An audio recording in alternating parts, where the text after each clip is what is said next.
Hop. Voilà, j'enregistre. Après, on fera un petit montage pour couper le début. Je vais nous passer directement sur les 8000 tambours. Donc, ouais, je suis désolée, du coup, il y a un peu c'est un peu le rush, le temps que je trouve mon petit bouton. Donc, en fait, en gros, l'idée, c'était de te dire 2 mots, voilà, de te présenter et que voilà, toi, tu puisses te présenter, ton Yes. histoire, ce pourquoi tu en es venu à écrire ton livre, et puis on enchaîne sur le livre. Après, ça pourrait être chouette d'avoir des interactions avec les gens. Donc, si tu as envie de poser des Oui. questions aux gens, n'hésite pas Ouais. aussi pour qu'on ait des interactions. Moi aussi, je peux, voilà, en fonction de l'énergie. En fait, j'ai Oui. noté plein de trucs, mais en fait, j'ai vraiment envie de me laisser porter par l'énergie du groupe, en Par fait. le Donc, flow, en fait. c'est Ah oui, ça. oui, mais avec grand plaisir. Alors, voilà, je mets les 8000 tambours. Hop, Moi aussi, suivant. j'aime comme le truc. Et on va y être en direct. Alors, préparation de l'aperçu. Oh, ça sent bon, ça sent bon. Et je te dis, à la fin, tu vas être au taquet, je te dis. On verra, on verra. Alors, Et ça y est, normalement, c'est le live. 8000 rendez-vous pour l'humanité. Ah oui, avec un H, c'est mieux. Avec Caroline Frisot. Tac. 8 avril. Je mets comme ça. Ah, voilà. Diffusion en direct, t'es prête? Ouais, c'est bon. Alors, je ne sais pas si ça va passer. Hop, voilà.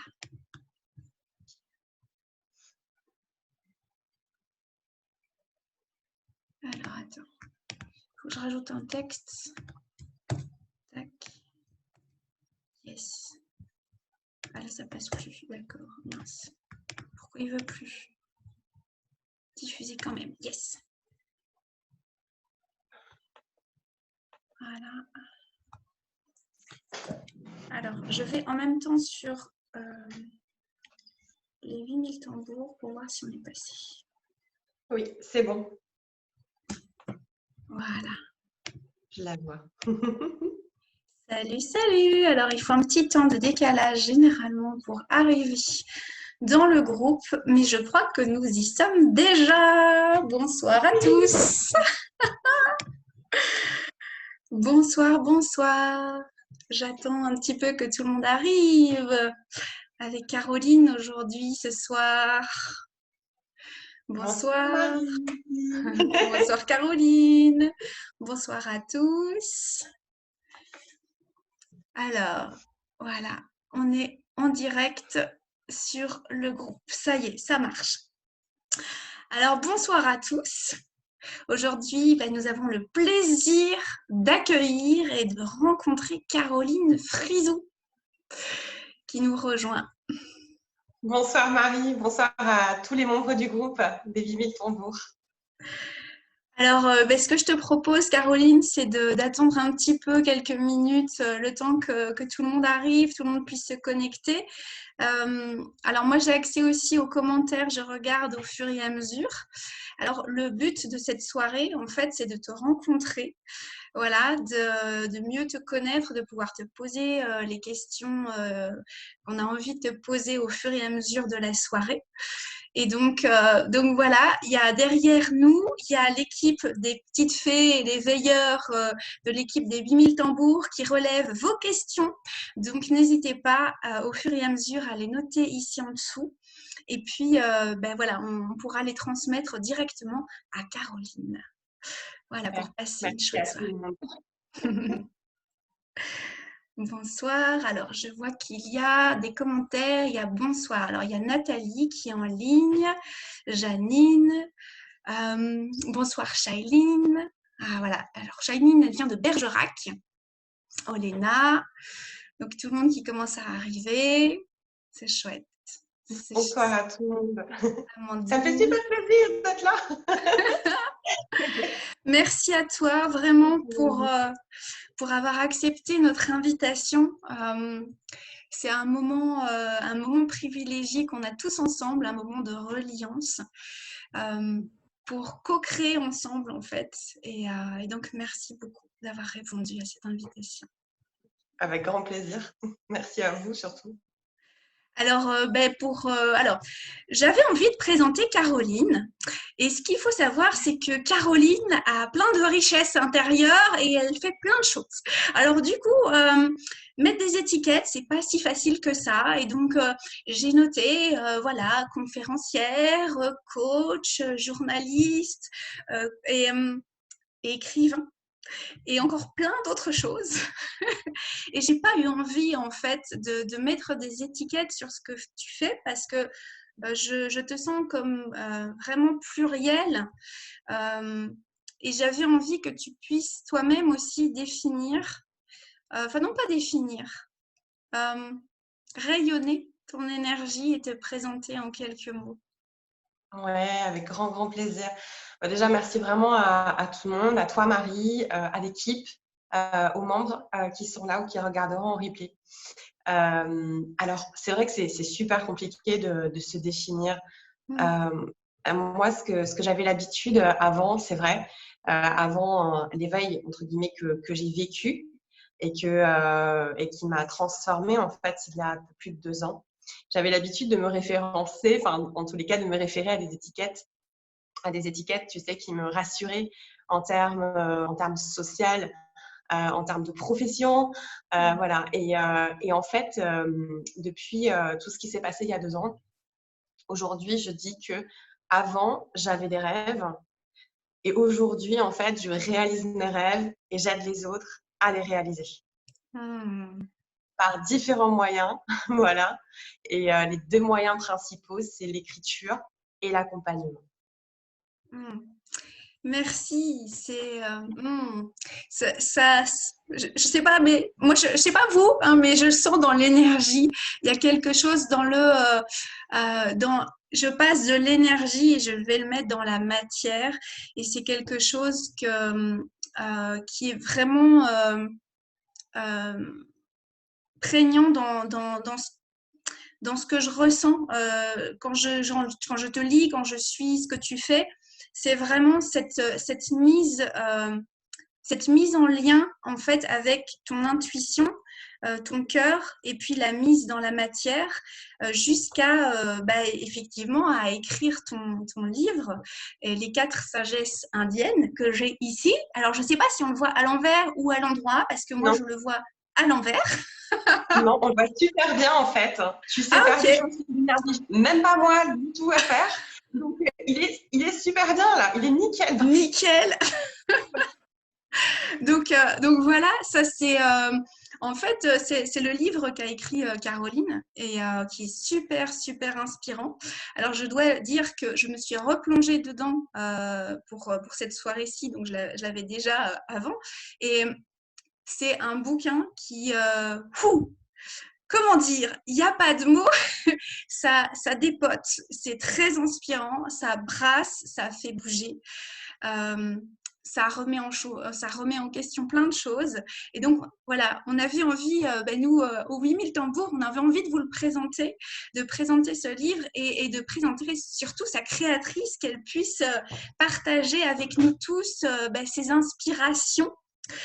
Euh, donc, Caroline, en fait, qu'est-ce qui t'a amené justement, quelle était ton intention quand tu as écrit ce bouquin?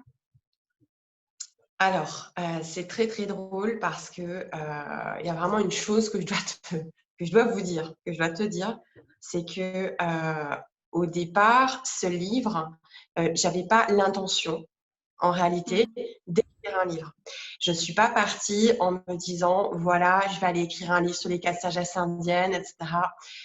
C'était vraiment quelque chose en fait qui est venu entre guillemets de soi suite à un effondrement. À un effondrement en fait qui a été particulièrement violent dans la matière puisque j'ai eu une période de ma vie, donc il y a 2 ans, où tout simplement tout ou presque autour de moi était en grand questionnement et tout a été entre guillemets balayé dans ma vie, dans la vie que j'avais en termes de certitude, en termes de lignée de vie, c'est-à-dire comment je vais construire ma vie et qu'est-ce que je vais réellement en faire. Donc, si tu veux, j'ai vraiment vécu une succession à ce moment-là de deuils.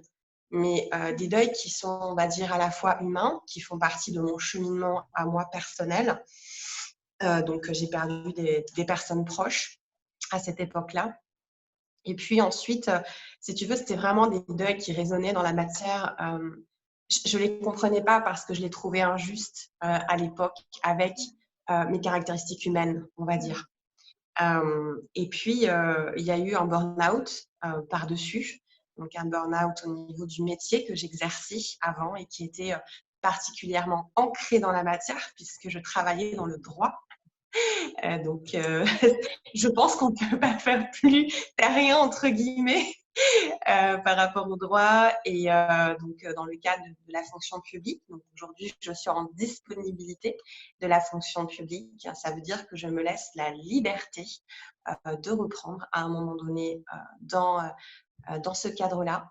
Mais à cette époque-là, j'ai eu si tu veux, j'ai eu un trop-plein. J'ai eu certaines révélations en me disant que j'étais plus du tout, entre guillemets, à ma place dans ce que je faisais. C'est-à-dire qu'il y avait vraiment quelque chose qui ne passait plus en termes de responsabilité. J'ai senti que j'étais en train, en fait, si tu veux, moi, j'ai jamais voulu, entre guillemets, réellement de responsabilité. J'ai jamais eu envie, si tu veux, de faire vraiment, entre guillemets, ce qu'on appelle carrière. Mais j'ai été un petit peu on va dire ça comme ça, un petit peu encadrante malgré moi, tu vois. Donc, ça a été une succession d'étapes et jusqu'au jour où, en fait, j'ai pas réussi. Et puis, le trop a fait la place à… J'avais l'impression d'être au bord d'une falaise, quoi, tout simplement. Et ma santé qui était déjà fragilisée puisque j'ai une maladie chronique depuis 18 ans, hein, elle va devenir majeure, et bien voilà, c'était réactivé de manière assez violente. Et puis là, il y a eu un espèce de coup d'arrêt complet. Et le coup d'arrêt, en fait, qui m'a obligée à aller voir un intérieur. C'est ça, ouais. Donc, en fait, c'est des événements qui te sont arrivés où il y a quelque chose d'énorme qui t'est arrivé et qui a fait que tu as trouvé les ressources à l'intérieur de toi et que tu as pu les exprimer aussi à travers le livre et pouvoir les partager. C'est bien ça? Ouais, il y a ça. Et puis, j'ai envie de te dire que quand tu n'as plus rien à perdre, en réalité, quand tu as des fondations qui sont en train de tomber, tu as ta maison qui s'écroule. Et en fait, c'est vachement plus facile, paradoxalement, d'aller à l'intérieur. D'accord. Parce Donc, que de toute façon, ouais, c'est qu'est-ce un que tu as à lâcher. perdre. Ouais. Ouais, Donc, à quelque chose qui se lâcher. lâche, quoi. Ouais, ouais. Et juste, oui, mais justement, tu en parles beaucoup du lâcher-prise dans ton livre et de comment accueillir en fait tout ce qui est et puis de relâcher, de nettoyer pour revenir à l'ici et maintenant. Et donc ça, c'est vrai que c'est un fil conducteur qu'on trouve à travers ton ouvrage. Euh, Moi, j'ai eu un peu l'impression d'être prise par la main, en fait, dans un espèce de voyage ou de chemin initiatique, en fait, pour recontacter mon âme ou mon cœur, ou enfin, qui je suis, en fait. Euh, et voilà, j'avais envie de proposer au groupe des 8000 tambours, en fait, de partager ces sagesses indiennes, donc les 4 sagesses indiennes. Voilà, est-ce que ça vous dit justement qu'on vous partage tout ça? Donc, les 4 sagesses indiennes. Alors, Caroline, je te propose, je les reprends une par une, déjà pour présenter quelles sont les 4 sagesses indiennes à tout le monde.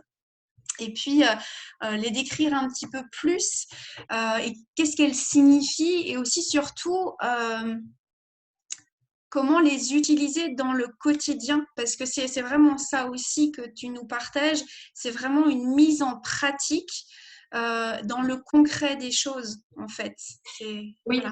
c'est tout à fait ça, parce que il y a deux choses en fait que je voudrais dire vraiment par rapport à ce livre aussi qui sont très très importantes. La première, effectivement, comme tu le dis, Marie, c'est que, à mon sens, la spiritualité, c'est pas uniquement en fait être dans l'aspect ciel. J'ai envie de dire ça comme ça, je l'appelle comme ça en tous les cas. Mais c'est vraiment en fait un lien entre la terre et le ciel, c'est-à-dire entre notre ancrage avec nos pieds, comme l'arbre, les racines, et puis voilà les branches qui s'agitent et qui sont au contact du ciel. Et nous, en fait, avec justement tous nos chakras et une ouverture au niveau justement coronal. Et pour moi, c'est très important justement parce que la spiritualité, in fine, c'est ça se retrouve dans tous les milieux de notre vie, dans tout ce qu'on va faire, dans toutes les actions qu'on va porter, dans les comportements qu'on va aussi pouvoir avoir. Et donc, ce n'est pas quelque chose de coupé de la réalité, mais pour moi, quelque chose qui s'incarne dans la réalité. Donc ça, c'est la première chose.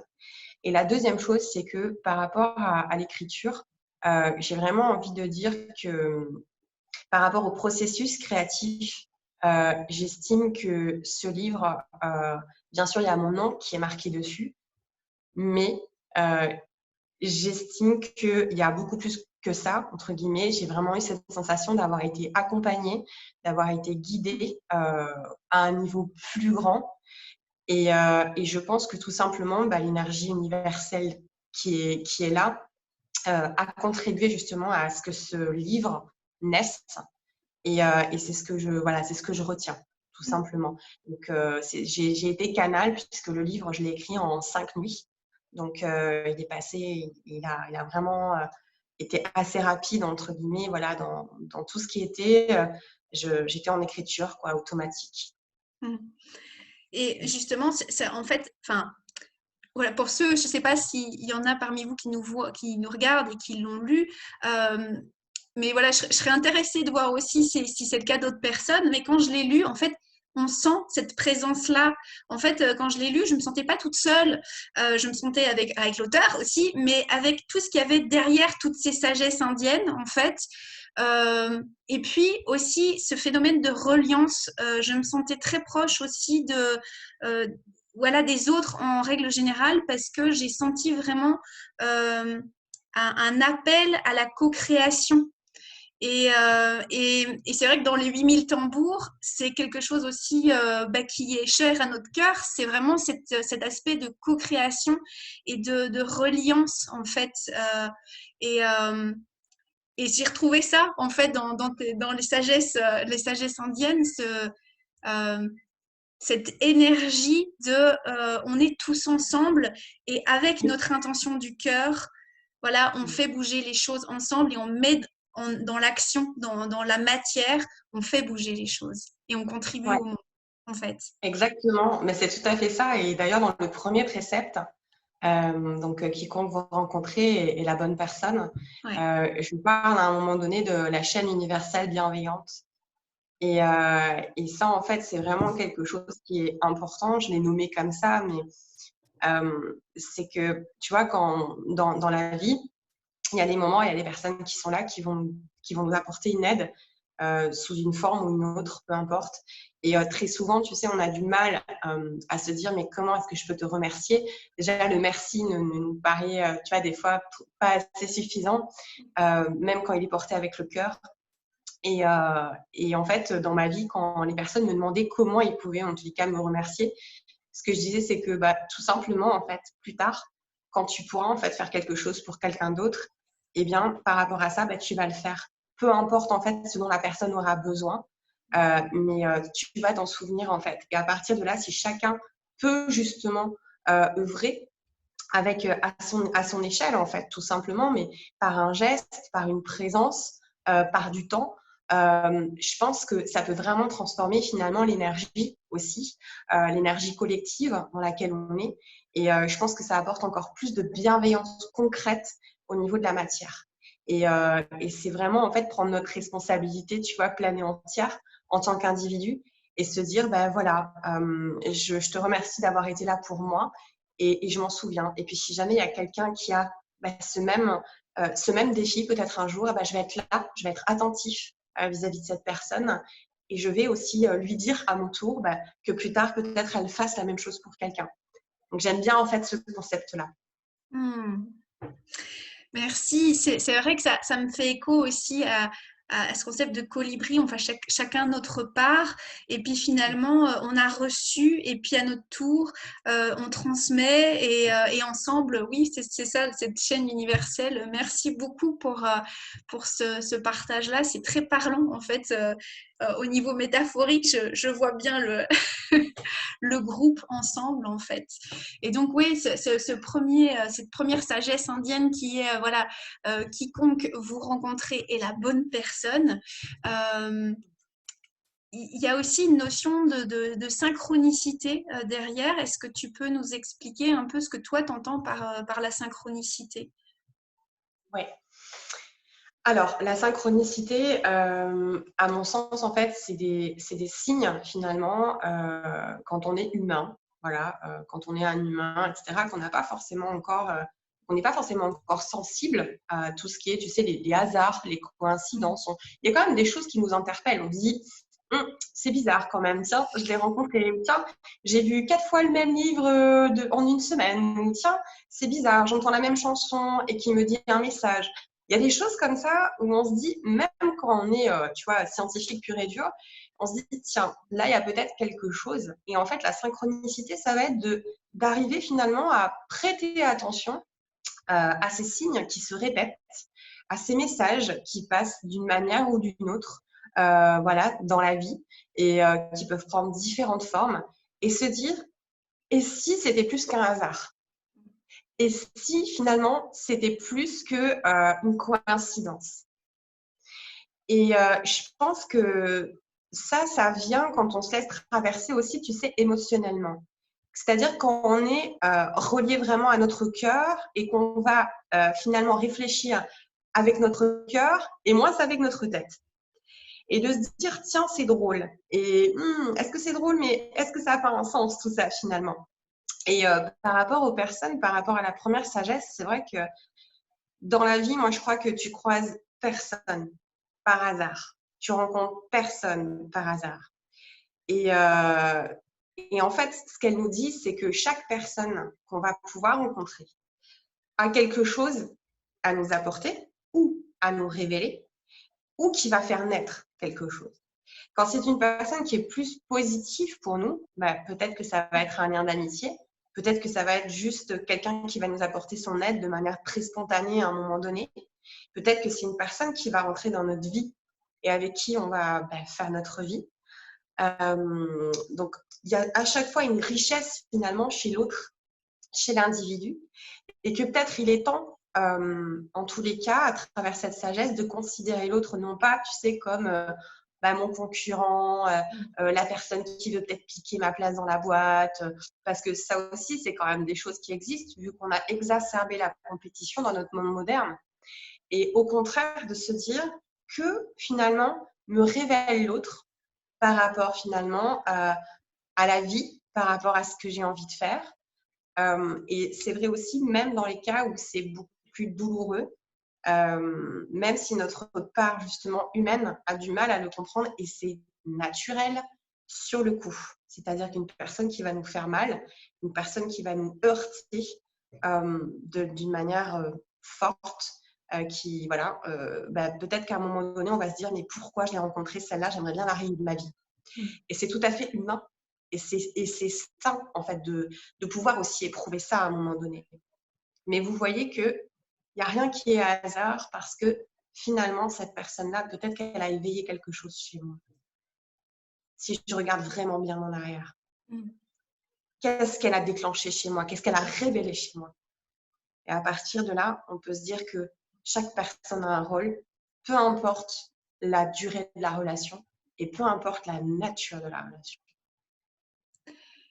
Oui, et enfin, aussi, tu exprimes que que cette sagesse indienne, en fait, relie euh, les rencontres aussi à des cadeaux de sens, et que pour trouver le sens, en fait, c'est se connecter à son cœur plutôt qu'à son mental. Et ça, au travers d'ailleurs de plusieurs des sagesses, tu mentionnes mettre le mental, voilà, comme si appuyer sur un interrupteur et puis se reconnecter au cœur. Alors, je me dis, ok, D'accord, moi j'aimerais bien faire ça, mais concrètement, on fait comment hein, parce que ça peut tourner pas mal hein, là-dedans. Et puis pour Ouais. revenir au cœur, est-ce que tu aurais des, voilà, après, c'est très très vaste aussi. Il y a plein de façons de faire et on peut avoir chacun notre façon de faire aussi. Et voilà, c'est super intéressant. Donc, si vous avez aussi une façon de faire aussi pour calmer votre mental, vous, dans les 8000 tambours, n'hésitez pas à mettre voilà, ce qui vous inspire aussi pour mettre le mental en off et puis se reconnecter au cœur. Mais voilà, Caroline, à travers justement ces sagesses indiennes, euh, quelle pourrait être justement cette approche-là pour revenir au cœur et au sens de notre être, en fait? Alors déjà, tu vois, moi, ce que j'ai remarqué, c'est que il y avait quelque chose d'important à la base. Pour revenir au cœur, je crois que c'est d'abord très important d'accueillir ce qui est, Mm. d'aller, d'accepter en fait ces émotions, d'accepter d'être traversé par des émotions, parce que quand tu as quelque chose, que ce soit un choc, une relation, quelque chose qui tourne mal dans ta vie, ou un contexte plus général qui est quand même compliqué, ça peut être aussi difficile de se dire ah bah allez, je vais aller me reconnecter à mon cœur, là, je le sens bien. Non, peut-être qu'à des moments, bah, tu as envie de hurler, peut-être qu'à des moments, tu as envie aussi de, je sais pas, de crier dans la forêt, et c'est OK en fait. Enfin, tout ce qui te traverse, de toute façon, est juste. Moi, en tous les cas, c'est comme ça que je le perçois. Par contre, une fois que tu as l'émotion, parce que c'est très important, à mon sens, d'accueillir déjà l'émotion, de pouvoir se respecter, parce que quand tu accueilles ton émotion, ça veut dire que tu te respectes. Et ça veut dire que tu regardes les choses en face et que tu t'acceptes inconditionnellement, peu importe en fait ce qui vient et ce qui te traverse. Donc ça, c'est la première chose. Et le fait de justement être dans je suis et dans cet accueil de l'émotion, une fois que l'émotion est exprimée, ça va être beaucoup plus facile de se dire, OK, là, j'ai exprimé, entre guillemets, ce que j'avais exprimé. Et maintenant, je vais aller, là, j'ai envie d'aller écouter mon cœur, en fait, et j'ai envie d'être seule avec moi. Alors, il y a quelque chose qui est super au sein de ce groupe, c'est qu'il y a un moyen merveilleux, c'est la musique. La musique, pour moi, te relie bien sûr à la nature, mais te relie aussi à toi au niveau des fréquences qu'elle émet. Au niveau de tout ce qu'il y a en termes d'énergie, d'intention qu'il va y avoir posé au niveau de la musique. Moi, je sais que c'était quelque chose qui me reconnectait profondément à moi parce que j'en ai joué pendant 15 ans de la musique. Donc, c'est quelque chose notamment du tambour, du tambourin, j'ai fait du gong, voilà, j'étais en percussion. Donc, ça, c'était vraiment quelque chose qui me reconnectait au cœur parce qu'il y avait une vibration extrêmement forte que je ressentais par la musique. Après, je crois que chacun est différent. Ce que je fais aussi beaucoup maintenant et qui est très important pour moi, ça va être en fait d'aller en nature. Et ça, c'est quelque chose qui me manque énormément en ce moment, mais plus particulièrement la mer parce que j'ai un contact privilégié avec l'eau. Parce que pour moi, elle nettoie et elle est réénergisante, elle est tonifiante. Et du coup, je vais aller me reconnecter à son énergie. Et puis, elle va me reconnecter au cœur par aussi la musique qu'elle a finalement à travers les vagues. Et ces moments de calme, d'apaisement vont faire que j'ai l'impression que, tu vois, tous les nuages finalement partent. Et donc, et donc le fait que, que les nuages partent, ça laisse vachement plus de place finalement à ce qu'il y a à l'intérieur et à se dire waouh, je suis en train de me reconnecter en fait à cette petite flamme-là qui est à l'intérieur de moi et ça y est, je la sens à nouveau, tu vois, virevolter. Je sens qu'elle est là, je sens que voilà, elle est en train de me parler et qu'est-ce qu'elle a à me dire en fait. Se reconnecter à la musique du cœur, en fait, et à sa propre vibration. Et à la notion d'intention aussi dont tu parles. Et qu'on retrouve aussi ici dans les vinyles tambours de se reconnecter en fait à notre cœur et à notre intention et bien de jouer pour le bien de déjà soi, pour le bien de la planète, pour les êtres qui l'habitent. Et, Et c'est vrai que on le retrouve aussi dans ces sagesses indiennes. Donc, merci beaucoup. Euh, et par rapport justement à retrouver du sens et à se reconnecter à son cœur dans la deuxième sagesse indienne qui est ce qui arrive est l'unique chose qui pouvait arriver.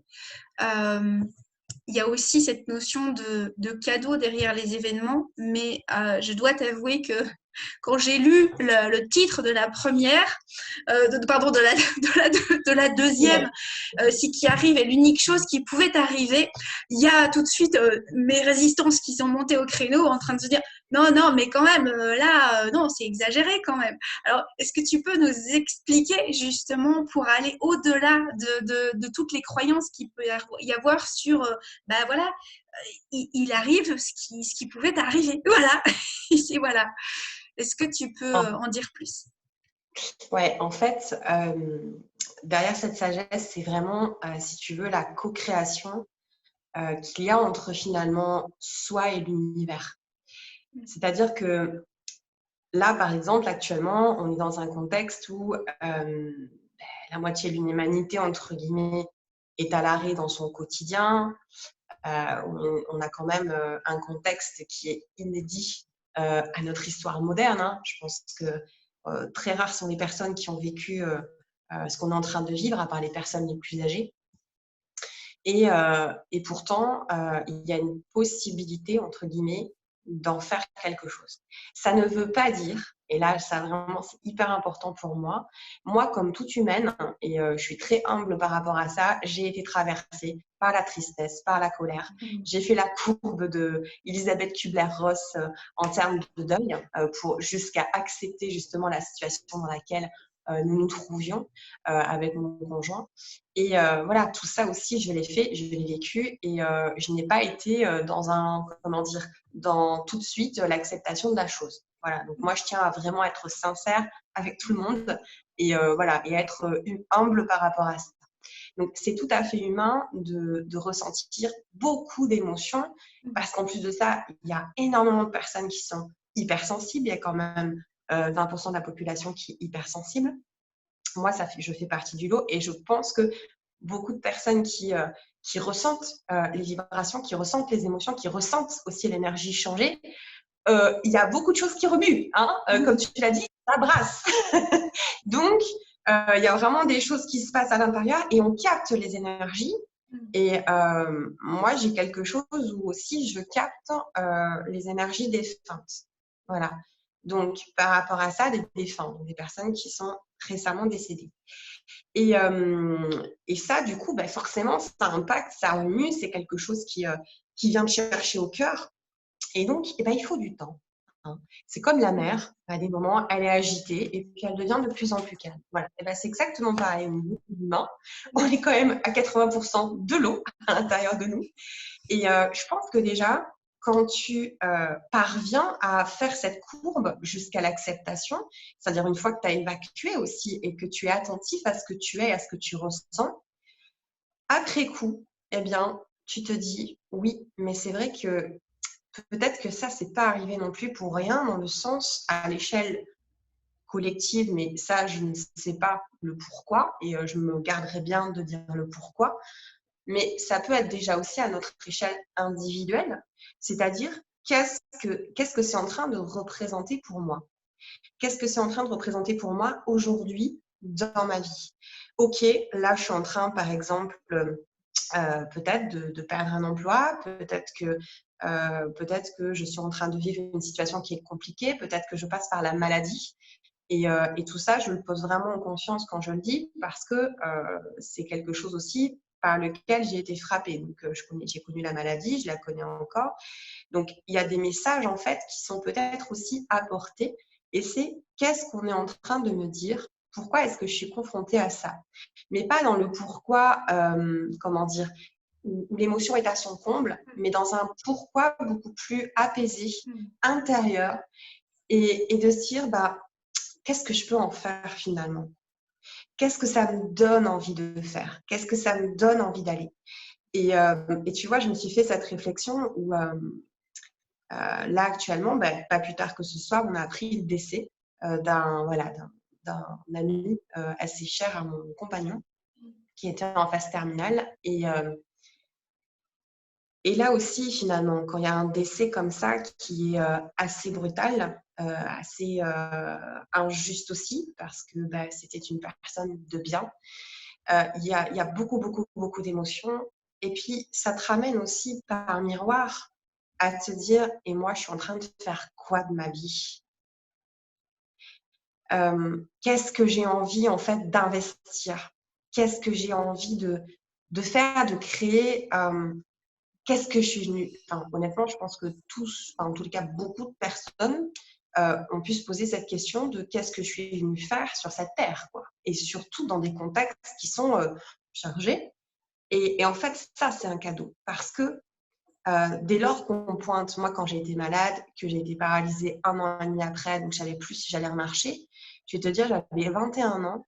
Et à partir de là, je me suis dit, qu'est-ce que tu as envie de faire sur cette terre? Si dans 1 an, tu n'es plus là, tu fais quoi? Comment tu vas investir le temps présent?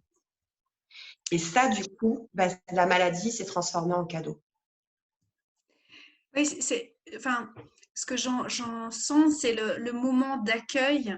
Et la notion de prendre le temps aussi, tu le mentionnes bien, et c'est dans ces sagesses indiennes, c'est accompagner à ce processus et à ce cycle.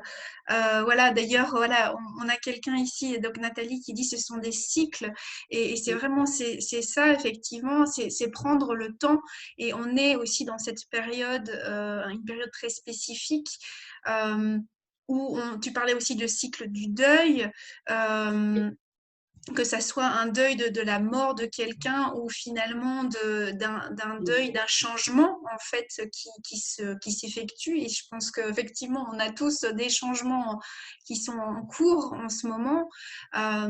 Cet accueil, c'est de prendre le temps, et puis de se reconnecter à l'ici et maintenant. Et ça, voilà, au travers des sagesses indiennes, c'est vraiment cette notion au temps qui est très particulière dans le revenir ici et maintenant. Euh, Oui. est-ce que tu peux développer un petit peu ce que toi tu entends par ce rapport au temps, justement? Oui, oui, c'est que, tu vois, il y a beaucoup de… Comment dire, dans la vie, l'être, de manière globale, humain, parce qu'on a aussi été conditionné, hein, faut pas croire. On est tous conditionnés, on est dans une famille, on atterrit, on prend les valeurs du milieu, on prend les croyances, on est baigné d'une histoire aussi en transgénérationnel. Donc, il y a tout un paquet, tu vois. Tu crois qu'en fait, tu viens sans rien, mais en fait, tu as les valises derrière toi. Tu vois. Et en fait, mais c'est pas négatif hein, quand je dis ça, mais c'est simplement que voilà, il y a un package. Bon. Et le souci, c'est qu'on a aussi été très élevé dans le côté de qu'est-ce que tu vas faire quand tu seras plus grand et qu'est-ce que tu vas faire après tes études et comment tu vois ta vie. Et puis, il y avait le moule sociétal aussi par-dessus. Troisième couche, avec le ah, mais tu sais, la vie normale, en fait, un classique, hein, c'est tu fais tes études, tu vas prendre un CDI. En tous les cas, voilà, c'est un peu le. Moi, je suis un peu, je dis au tout début de l'intro que je suis de la génération Y, biberonnée à l'école de la méritocratie. C'est exactement ça. C'est-à-dire que passe ton diplôme, passe ton bac d'abord, fais tes études. Et c'est OK, en fait. Il n'y a rien de, comment dire, il n'y a rien de méchant ou de mal intentionné dedans, mais il y avait vraiment un cadre, en fait, qui était très, très, voilà, rigide. Tracé. Tracé, voilà, c'est ça. Et in fine, du coup, on nous fait toujours penser plus ou moins à l'avenir. On essaye de projeter toujours sur l'après, l'après, l'après. Et en fait, quand tu vois ça dans plusieurs sagesses, donc les 4 sagesses indiennes l'expriment, mais tu as aussi, tu vois, le Dalai Lama où il dit que c'est hyper paradoxal parce qu'en fait, l'homme passe son temps, si tu veux, à toujours courir sur l'après, mais sans investir en fait le présent et qu'en fait, à la fin, il se rend compte que c'est trop tard. Et, euh, et c'est vraiment ça. Et la force de ces sagesses, c'est vraiment de se dire, mais demain, c'est un autre jour. Demain, je ne sais pas. Et c'est pour ça que j'ai aussi cette humilité de te dire, demain, je me garderai bien de savoir ce qui va se passer. Parce que pour moi, en fait, ce qui va se passer, ça va refléter finalement la manière dont j'investis au présent, le moment, avec ce que je suis. Et c'est aussi, ça dépend de la manière où collectivement, comment on va investir ce présent. Qu'est-ce qu'on en fait? Comment on l'apprécie? Comment on se relie les uns aux autres? Et donc ça, c'est la première chose. Et puis, il y a aussi d'autres choses qui est que parfois on peut aussi regarder en arrière, c'est-à-dire être vraiment dans ce ah ben c'était mieux avant, voilà, d'éprouver. En plus, moi, tu vois, je suis cancer en astrologie et en tant que cancer, j'ai quand même aussi un petit truc avec la nostalgie, hein, tu vois. Pas plus tard qu'il y a 2 jours, j'ai eu une canalisation et en fait, j'ai écouté toutes les musiques de mon adolescence. Et c'est très drôle parce qu'en fait, j'ai une amie d'enfance à ce moment-là, enfin de mon adolescence, qui m'a recontactée pile à ce moment-là. Donc, tu vois, c'est une belle synchronicité. Mais voilà, il y a un petit peu ce côté, tu sais, cocon. Et puis, voilà, moi, j'étais très rattachée à mes grands-mères et les deux sont décédés. Et pour moi, ça a été la fin d'un monde aussi à ce moment-là. Mais même si je m'autorise un petit peu, tu vois, de regarder dans le rétroviseur et dans des émotions un peu doudou, je n'oublie pas de me réancrer dans le ici et maintenant.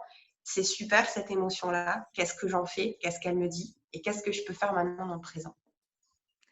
Oui, et ça vient aussi parler de la troisième sagesse qui est le bon moment, en fait, qui est donc chaque moment est le bon moment aussi. Euh, cette notion de temps et de revenir à l'ici et maintenant finalement. Et d'ailleurs, je regarde les commentaires et Caroline qui dit c'est la vie, chaque instant présent est précieux. Et c'est vrai que c'est le cadeau du moment présent en fait, hein. Ouais, c'est ça, parce que c'est la seule chose dont tu es sûr. La seule chose dont tu es sûr, c'est quand tu es ici et maintenant, quand tu peux toucher ben voilà, les choses, faire jouer ta sensorialité, quand tu es pleinement présent avec toi et puis quand tu es pleinement présent aussi avec les autres, quand, je sais pas, tu es avec tes parents ou peu importe en fait ce que tu fais dans ta vie, dans ta journée, de comment tu la nourris, mais ça va être d'apprécier en fait tout ce qui peut l'être. Et voilà, tout à l'heure, je me suis régalée. Bah, j'étais sur mon balcon, j'étais en train de regarder un oiseau voler et je l'ai bien vu attentivement, tu vois. J'étais contente, j'ai écouté le chant des oiseaux très attentivement aussi. Et c'est vraiment en fait d'investir l'instant. D'investir l'instant et de se concentrer en fait et de prendre tous les rayons de lumière qu'il peut y avoir à un moment donné dans l'instant et qui sont donnés par la vie, tout simplement. Merci. Quand tu dis ça, je me reconnecte direct à ce moment présent. En fait, on sent cette énergie du moment présent qui est là. Et merci parce que on sent aussi votre présence là de ceux qui nous regardent des 8000 tambours. Et je voulais lire quelques commentaires. Voilà, on a des coucous de tout le monde, de partout en France, en Belgique. Shailene qui dit merci de me permettre de te découvrir. Je me reconnais en toi lorsque tu parles de la connexion que tu as avec l'eau, la nature et la musique. Et ça, c'est un lien fort aussi, cette connexion qu'on peut avoir de soi avec la nature, avec la vibration musicale. Caroline qui nous dit la musique du cœur, le plus long battement d'amour de ma vie. C'est beau, Ah, c'est beau. c'est très beau, c'est C'est très très beau. beau. Mbar qui dit merci beaucoup pour le groupe. Voilà, pour le partage. Voilà, on a plusieurs commentaires dans ce sens-là. Marion qui nous dit bonsoir les amours. Eh bien, bonsoir Marion. Bonsoir, Marion. Euh, et c'est vrai que par rapport à ce moment, donc cette troisième sagesse indienne qui dit que voilà, il y a toujours le bon moment en fait qui arrive et que les choses arrivent aussi quand on est prêt à les accueillir et à pouvoir rebondir. Et donc il y a une notion de ressources et de résilience et aussi ça, voilà, par rapport à ce que tu nous as partagé au début sur ce qui t'a amené finalement à écrire ce livre aussi. pour moi, c'est voilà la question que j'avais envie de te poser, c'est est-ce que justement au niveau des événements, est-ce que chaque moment a une fonction, un sens pour toi derrière quelque chose? Oui, même quand c'est très compliqué humainement de te dire, ouais, Ouais, c'est totalement juste là, tu vois. Donc, je c'est t'explique clair. aux personnes derrière qui vont comprendre. Moi, ça fait effectivement donc 2 ans que j'ai fait ce réveil. Mmh. Donc rêve, j'aime bien mettre rêve R-E avec le petit chapeau dessus, le réveil voilà de l'âme, l'accouchement plein et entier de ce que j'avais envie de faire de ma vie. Donc j'avais écrit une liste. Voilà, j'ai écrit une liste et je savais quel était vraiment ce que j'avais envie de faire, quelle était ma vision, quelle était ma mission, ce par quoi j'avais envie de passer aussi dans ma vie. Et donc du coup, avec mon conjoint, on a décidé de faire en fait 6 mois en France, d'habiter 6 mois en France et 6 mois à l'étranger. Donc de partir 6 mois par an en vie dite semi-nomade, mais en slow. C'est-à-dire, nous, notre but, c'est pas de faire un maximum, si tu veux, de destinations ou quoi que ce soit, mais c'est de vivre en mode slow chaque pays qu'on va pouvoir voir et donc de se poser et d'être vraiment relié aux gens qu'on va croiser, à la nature et à l'histoire aussi, parce que j'adore l'histoire voilà, du monde et des pays. Et donc, on a commencé notre voyage le 1er février après avoir beaucoup, beaucoup, beaucoup travaillé voilà, pendant 2 ans, énormément et beaucoup de sacrifices. Et quand tout ça est arrivé, je t'avoue qu'à un moment donné, très égoïstement, et je le reconnais, là aussi, hein, c'est 100% transparence avec moi, j'ai eu un moment donné où je me suis dit, oh, c'est pas possible. Non, franchement, qu'est-ce que vous êtes en train de nous faire là hein? C'est quoi le délire, non seulement à l'échelle de l'humanité, mais mince quoi. J'ai bossé, j'ai fait le boulot, j'ai écouté mon âme, j'ai écouté mon cœur et tout. Donc à un moment donné, je me suis dit, bon, bah là, c'est quand même contrariant. Et puis très rapidement, c'est complètement fou parce que le fait d'avoir évacué ça et d'avoir été transparente avec moi, tu vois, pas de faire l'autruche et de mettre la tête dans le sable, mais justement de me confronter aussi à cette part d'égoïsme que j'avais en moi. Et bien, très vite, en fait, je me suis dit, OK, chaque moment est le bon moment. A priori, c'est le bon moment pour qu'on reste en Pologne, parce que là, actuellement, je suis en Pologne. Donc, eh ben, investissons le moment tel qu'il est, avec ce qu'on a. Et là, en fait, on a eu des cadeaux de fou, mais vraiment de l'univers.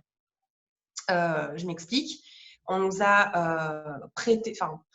On a loué un appartement, par exemple, et le propriétaire nous l'a proposé. Il nous a dit, bah, écoutez, je vous en fais 50%, par exemple, de sa valeur, alors que normalement, il vaut 2 fois plus. Bon, très bien.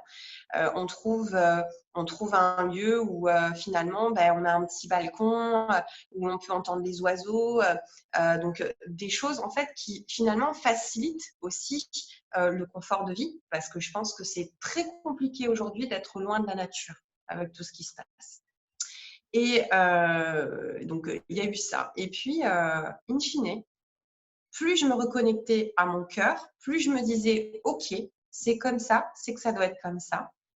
Et plus, en fait, en haut, ils étaient en train de me donner ma feuille de route. Et donc, ça a été une feuille de route, de plus en plus, de plus en plus, de plus en plus. Et où, en fait, la route a été tracée. Et à partir du moment où j'ai accepté pleinement et entièrement, tout simplement, tout s'est incarné. Toutes les portes s'ouvrent et en fait, il y a une espèce de fluidité et j'ai l'impression de respirer, tu sais, avec les côtes qui s'ouvrent, mais complètement grand. Et donc, je sais maintenant que c'est le bon moment et que c'est le bon moment pour faire ce que je suis en train de faire de ma vie. Et donc, ça, c'est assez magique parce que même quand on passe par des mais non, c'est pas le bon moment. Alors, soit je suis pas prête parce que ça, c'est en train de m'arriver. En réalité, il y a quelque chose qui est en train de vous arriver de super bien et que vous dites non, mais je suis pas prête ou je suis pas prêt. Là, c'est les peurs qui sont en train de parler, etc., les croyances. Mais je pense que en fait, la vie nous apporte ce qu'on peut traverser au moment où elle nous l'apporte. Et par contre, ça peut être la même chose, c'est-à-dire on peut être impatient d'avoir quelque chose qui arrive à son terme, quelque chose qui va arriver, qu'on a attendu longtemps et tout. Mais en fin de compte, là aussi, il faut lâcher. C'est-à-dire que nous, on n'a pas toute la maîtrise.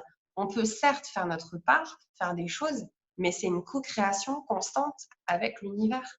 Donc, à partir de là, eh ben, t'inquiète pas, ça, tu vas le nourrir. Tu mets des choses au présent pour pouvoir le nourrir.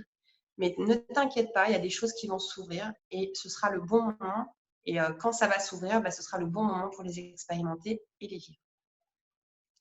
Oui, et voilà, avec cette sagesse indienne-là, c'est vrai qu'il y a quelque chose de la réalisation de ses rêves et du pas à pas, et que finalement, chaque moment, même si on a l'impression de ne pas arriver à la réalisation de son rêve, si ça n'arrive pas là, c'est que j'ai quelque chose à vivre maintenant qui va m'aider à réaliser ce rêve pas à pas.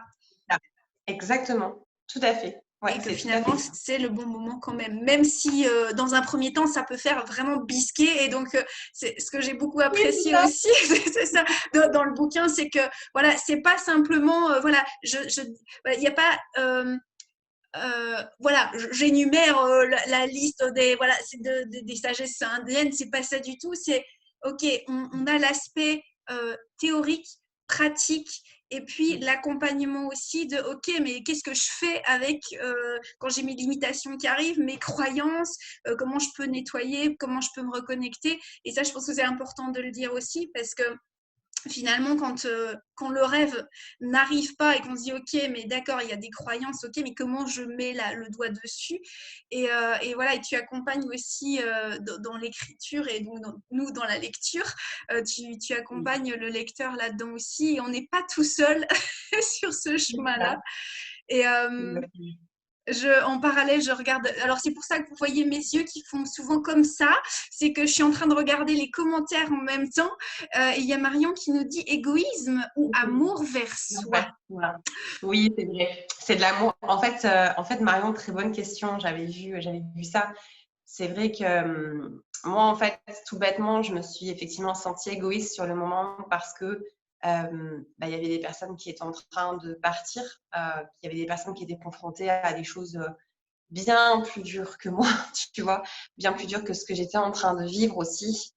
C'est-à-dire que effectivement, quand tu as mon conjoint qui avait son ami qui était en phase terminale, oui, c'est une tragédie. C'est-à-dire que nous, que notre voyage, entre guillemets, même si c'était la chose la plus importante qu'on avait envie de vivre de notre vie, parce qu'on se ressent vraiment, on se sent connecté au monde et on a envie d'explorer ce monde. On ne peut pas partir de cette terre pour nous, en tous les cas, sans l'avoir vécu. Je me suis sentie quand même sur un plan où je me disais, ok, ça fait, entre guillemets, excusez-moi l'expression, ça fait chier, mais en même temps, c'est que c'est juste. Et donc voilà, essaye de voir aussi ce qui va bien. Et j'ai été en gratitude par rapport au fait d'être, par exemple, en bonne santé, de ne pas avoir été atteinte par ce virus. Donc ensuite, j'ai relativisé finalement. Mais c'est vrai que par contre, je nourris l'amour de moi à travers ce projet. Et on sait que de toute façon, quand ça va être le bon moment, peut-être que ce sera l'année prochaine, on va recommencer, on va continuer, on va le poursuivre. Mais que le plus important aujourd'hui, ça va être de nourrir l'instant pour rester en bonne santé et pour écouter ce qu'on a à nous dire en haut aussi. Hmm. Merci. Et pour en venir aussi à la quatrième sagesse indienne, c'est ce qui est terminé est terminé. Et donc, il y a une notion aussi de ce temps, et qu'on retrouve aussi, voilà, le rapport à l'instant présent, on le retrouve ici aussi dans cette sagesse indienne. Est-ce que tu peux nous en dire un peu plus sur cette sagesse indienne-là? Oui, en fait, quand c'est terminé, en fait, ça traduit vraiment cette idée que, encore une fois, de revenir à l'instant. C'est-à-dire, voilà, il peut y avoir effectivement des très belles périodes à certains moments de notre vie, une relation qui peut être amoureuse, une relation aussi avec un être qu'on a particulièrement aimé, notre famille, et puis qui part. Donc voilà, des choses qui vont nous relier au passé. Mais ce qui est très important, c'est que ce passé, finalement, puisse nous servir, tu sais, à nous booster en émotions positives. Voilà, mais sans rester à l'échelle temps du passé. C'est-à-dire qu'à un moment donné, eh ben, voilà, prendre entre guillemets ce qu'on a à prendre comme voyage sensoriel à travers ce passé. Et puis ensuite se dire, OK, maintenant j'en fais quoi? Voilà. Et de se dire, voilà, comment je peux investir le présent? Qu'est-ce que m'apprend ce passé? Comment est-ce que je peux nourrir mon présent pour justement être le plus en paix aussi et le plus en adéquation avec moi. Donc, il y a ça. Et puis, il y a aussi, tu sais, ce côté où il y a des événements qui nous font souffrir dans le passé, parce que parfois, là, ça va être un événement un petit peu plus douloureux. Et pour autant, on peut avoir du mal à fermer cette parenthèse-là. On peut avoir du mal à vivre finalement au présent et de pouvoir l'investir sereinement. Et je pense que là, en tous les cas, c'est ce que nous dit ces sagesses, ce qui va être très important, encore une fois, c'est bien sûr d'investir tout ce qu'on a à investir émotionnellement. Et ça, c'est vraiment un message capital pour moi, c'est-à-dire que ça sert à rien, entre guillemets, de cacher ses émotions. Et j'ai lu beaucoup de choses ces derniers temps et ça m'a un petit peu gênée sur certains aspects. Je ne dis pas du tout ici, hein, mais sur les réseaux de manière globale. Et sur les réseaux, il y avait vraiment ce côté non, surtout pas, il ne faut surtout pas ressentir la peur. Mais la peur, en fait, fait partie de la vie, hein, j'ai envie de vous dire. Donc, peut-être qu'au contraire, faire en sorte de ne pas avoir la peur, c'est faire l'autruche et en fait l'enterrer. Et pour moi, la peur, justement, c'est de pouvoir l'accueillir, la reconnaître parce qu'elle va exprimer un besoin, comme toutes les émotions qu'on va pouvoir éprouver dans notre vie. Et ça va être justement de dédiaboliser, tu vois, le côté oh là là, j'ai peur, mon Dieu, donc forcément, ça va se transformer en panique.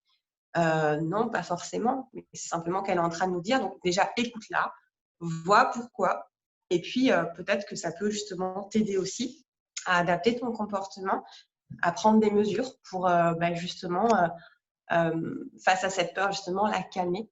Et je trouve que voilà, l'accueil des émotions, quelles qu'ils soient, d'une émotion passée, d'une relation passée, voilà, ou tout simplement de quelque chose en réaction par rapport au présent, c'est vraiment le préalable avant de fermer la parenthèse. Et dans le livre, notamment, pour vous y aider, pour aider les personnes qui ont besoin aussi de pouvoir refermer des parenthèses, je propose, et la personne peut ensuite, bien sûr, la personnaliser, des rituels pour aider les personnes à fermer justement des parenthèses et pour pouvoir réinvestir le présent sans avoir un espèce de boulet attaché au pied, tu vois, qui te ralentit et qui te remet en avant vers ton passé et vers la charge émotionnelle que tu n'as peut-être pas évacuée. Oui, c'est l'impression qu'on a en fait en découvrant le livre, c'est vraiment que tu nous accompagnes à comprendre ces sagesses indiennes et à les mettre en pratique et à pouvoir relâcher ce qui a besoin d'être relâché. Et tu mentionnes le rituel. Voilà, dans le bouquin, tu expliques bien qu'un rituel, finalement, c'est pas un protocole, il faut faire ça, ça, ça ou ça, mais que c'est vraiment créatif et que c'est propre à chacun. Est-ce que tu peux nous en dire un peu plus justement sur ce que c'est pour toi un rituel? Ouais. Alors, pour moi, en fait, un rituel, ça va être vraiment ce qui va être au cœur, c'est l'intention qu'il y a derrière. Ça va être vraiment, tu vois, quand vous venez jouer de la musique, justement, notamment dans le groupe, ça se sent rien qu'à entendre les vibrations, rien qu'à entendre les partages que vous faites, que vous avez posé une intention d'amour derrière, que vous êtes connecté au cœur, que vous avez envie de faire partager en fait tu vois, le meilleur et de pouvoir communiquer le meilleur parce qu'il y a une intention derrière qui est très très forte à la fois pour la terre, pour soi et pour l'autre. Et ben, c'est exactement pareil pour d'autres rituels. C'est-à-dire que moi, je ne crois pas à ce côté technique, entre guillemets, même si bien sûr, je propose voilà, un début pour surtout se protéger au niveau des entités qui n'ont pas à être là, donc à une connexion à l'énergie de vie, tout simplement. Mais ensuite, ce qui va prévaloir, ça va être ta connexion au cœur. Et je le dis et je le répète toujours dans le livre, ces rituels, c'est une invitation, c'est une proposition. Customisez-les en fonction de votre cœur. Et surtout, en se reconnectant finalement à la lumière de ton cœur et à ton intuition et à ta propre guidance, en réalité, tu vas en faire un truc super et encore mieux que tous les manuels techniques, entre guillemets, ou pseudo-techniques, tu sais, qui peuvent exister. Donc, fais-toi confiance et à partir de là, ce sera magique, en fait, ce que tu vas faire. Et plus tu vas être ancré dans ton intention, plus cette énergie va rayonner par rapport à ce que tu vas faire. Donc, pour moi, c'est très important de ne pas avoir, entre guillemets, d'ego spirituel. C'est-à-dire, tu sais, ce côté, parce qu'il y a l'ego, on dit au niveau voilà, de la personnalité humain, contrôlant, etc. Il y a aussi de l'ego spirituel. Et là, au contraire, c'est pouvoir se détacher de ça et de pouvoir se reconnecter finalement à son propre cœur, sa propre guidance, parce que peu importe où tu en es sur ton chemin de vie, tu es tout à fait capable et tu auras toujours toutes les ressources pour pouvoir faire et pour pouvoir apporter de la lumière et pour pouvoir ressentir tes besoins. Donc ça, c'est vraiment un message fort aussi que j'ai à passer. Merci. Merci. Merci beaucoup. En fait, je ressens énormément de gratitude sur le trouve ta vérité intérieure en fait. Et il n'y a pas de vérité toute faite. Et il n'y a que des guides en fait. Tout vient nous guider, mais vers notre propre sagesse intérieure. Et tu nous le rappelles à travers ces sagesses indiennes. C'est vraiment ça, c'est nous ramener à notre sagesse intérieure. Et donc, merci beaucoup à toi. Voilà, j'avais envie de lire donc je vois Shailene qui dit en effet, j'ai une phrase qui me suit partout. Il s'agit de chaque jour est le chemin. C'est une phrase qui m'a beaucoup aidée au fil du temps et à comprendre et avancer sereinement avec une grande foi et légèreté. Donc on en revient aussi à chaque jour. Chaque jour est le chemin. Et ces mantras-là, d'ailleurs, ces phrases, je les trouve magnifiques parce que, tu sais, il y a des phrases en fait comme ça qui vont nous parler. Il y a des paysages aussi qui vont nous parler, des choses comme ça. Et moi, j'aime bien. Alors, je suis pas chez moi, mais je suis voilà dans un pays étranger, mais j'aime bien chez moi, tu sais, me marquer les phrases qui me font du bien et de pouvoir ensuite mettre des images qui me font du bien. Donc là, je mettrai la nature. Je serais en train de peindre la mer si c'était mes murs à moi, tu vois, ici. Et comme ça fait un joli cadre et ça permet en fait de se reconnecter à ces phrases qui nous font du bien à nous. Et c'est ça le plus important. C'est vraiment ça qui est important. J'entends se reconnecter à de l'énergie positive, à de la lumière, et puis à l'émotion de gratitude aussi. Tu en parles beaucoup dans le livre. Quelle est ta relation justement à la gratitude? Et voilà, comment on peut le mettre en place dans notre quotidien en fait de façon concrète, peut-être pour clôturer ce moment-là et puis pour être en gratitude aussi pour tout le monde qui nous regarde et en reliance autour de cette émotion-là. Alors la gratitude, pour moi, c'est une valeur centrale. Ça m'a été vraiment inculqué par ma famille, par mes parents. C'est de pouvoir vraiment apprécier finalement toutes les petites étincelles de lumière qu'on est en train de te donner, de t'offrir dans la vie. Peu importe finalement que ce soit dans un bon moment, dans un mauvais moment. Mais en tous les cas, ça va être vraiment d'être attentif et de capturer ces instants. Moi, j'ai l'habitude de dire capturer pour rentrer dans leur pleine lumière. C'est-à-dire que dès que tu vois un rayon, en fait, c'est de t'y engouffrer, de le prendre, de l'envelopper comme une maman, tu vois, et de pouvoir ressentir en fait toute l'émotion que c'est en train de faire naître en toi et d'arriver à dire merci. Peu importe si c'est la vie, merci à la vie, merci à une personne, merci à un lieu. Nous, on a l'habitude de remercier les lieux dans lesquels on est accueilli, par exemple aussi, avec mon conjoint. On remercie notre voiture, on remercie notre voiture d'être là aussi, notre chat. On est vraiment dans ce côté, en fait, tout ce qui nous fait du bien, ça va être de se reconnecter finalement à tout ce qui nous fait du bien. Et quand on le capte, de remercier. Ça, alors, il y a des personnes qui ont des rituels encore pour ça. Il peut y avoir des rituels de gratitude. Moi, c'est vrai que j'ai l'habitude de marquer, tu sais, au quotidien, quand il y a quelque chose en fait où je remercie la vie.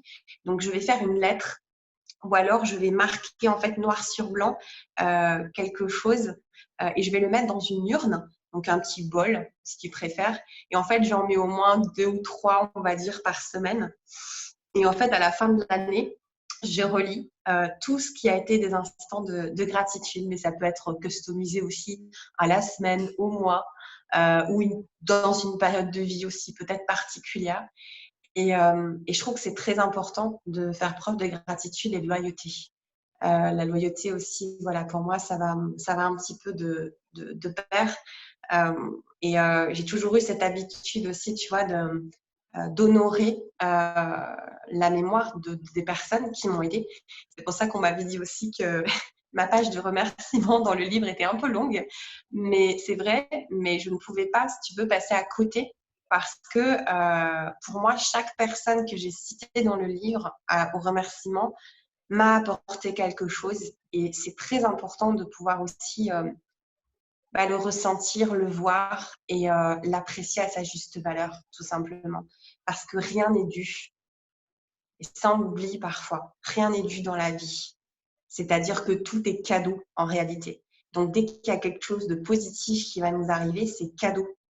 Donc, ce cadeau, quand tu reçois, je pense que la moindre en fait, des choses pour encore plus magnifier ce qui est en train de se passer, c'est de remercier l'autre.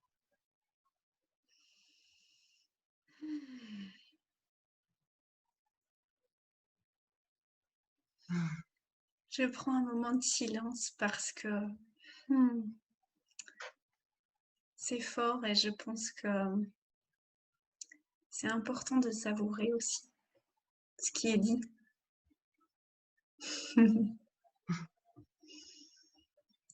Merci à toi pour ces partages, ce moment extraordinaire que nous avons passé avec toi et à révéler tes rêves, leur matérialisation, tes douleurs aussi et comment tu les as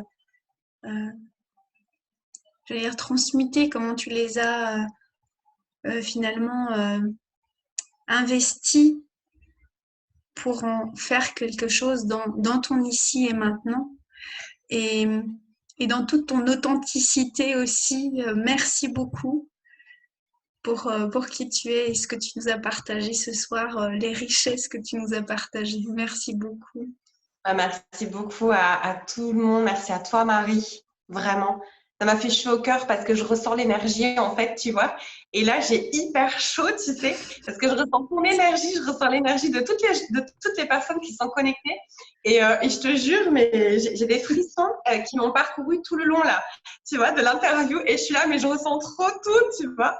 Et c'est, voilà, vraiment merci à vous tous. Merci à toi pour l'invitation et merci au créateur de ce groupe parce que je trouve que c'est super apaisant tout ce que vous faites et merci parce que vous êtes en train de faire beaucoup de bien à chaque personne et à la Terre. Donc, c'est génial en fait. Merci, vraiment.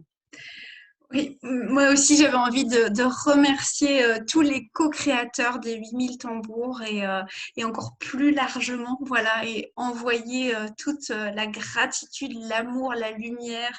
C'est vraiment une énergie qui émane là, effectivement. J'ai très chaud aussi. Je ne sais pas si de l'autre côté de votre écran, vous le sentez, cette énergie qui est très forte et qui monte, qui rayonne et qui émane de vous, en fait, et puis qu'on sent aussi autour de nous. C'est merci pour ce cadeau. Avec grand plaisir. Gros bisous, Caroline. Gros bisous à tous. Je vous souhaite une très belle soirée, une belle nuit. À toi aussi, Caroline. Merci. Bonne nuit à tous. Merci pour tout.